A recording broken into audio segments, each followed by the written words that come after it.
Para raw masawata ang mga krimen, gusto ng lokal na pamahalaan ng San Carlos City sa Negros Occidental na half-face helmet lang ang gamitin ng mga rider at angkas. Pinalagan niya ng ilang biker groups. May report si Katrina Son.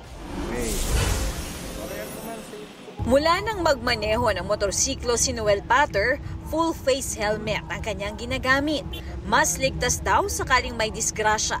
Ganito rin ang paniwala ni Raul Gabriel Obra, lalo't maraming kalsadang malubak. Mas safe po, ma'am. Tapos mas komportable po ako, ma'am, in case ko pa naman po mangyari sa kalsada, ma'am.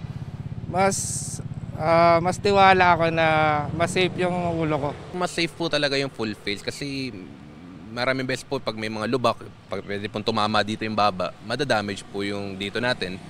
Pag half face po kasi hanggang dito lang po yung mapoprotektahan.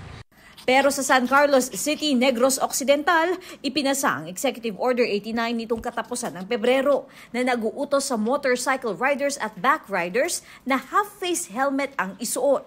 Isa sa mga dahilan ng pagpapatupad nito ay ang nakakaalarmang insidente ng krimen na kinasasangkutan ng mga rider at angkas na nakabonet at full-face helmet. Pero maaari naman daw gumamit ng full-face helmet sa ilang lugar sa lungsod.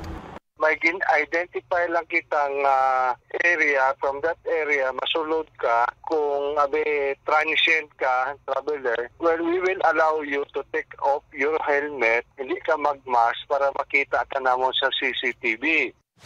Kontra naman ang ilang biker groups sa executive order. Mayroon daw kasing national law na nag-uutos sa mga rider na magsuot ng helmet pero hindi naman daw nakasaad na dapat half-face helmet ang gamitin. May karapatan daw dapat na mamili ang rider. Paano kaligtasan ng rider? At saka bakit nila pinagbaban? Ito ba ay kontra-kriminal na naman? Lumang issue na yan. Ibig sabihin, their police are not doing their job in maintaining peace and order. Bakit sa rider ibubuntong yung nila? Walang kaparehong utos ang anumang syudad sa Metro Manila tulad ng sa San Carlos City. Pero ayon kay San Juan City Mayor Francis Zamora ng Metro Manila Council, isasangguni ko po ito sa mga miyembro ng Regional Peace and Order Council na kailangan pang ikonsulta sa ating mga miyembro na ating kapulitan ng mga local government units. So, mas mabuting pag-usapan muna ito at tingnan ko anong maging opinion po nila. Ang ilang mga motorista naman may solusyon na raw rito.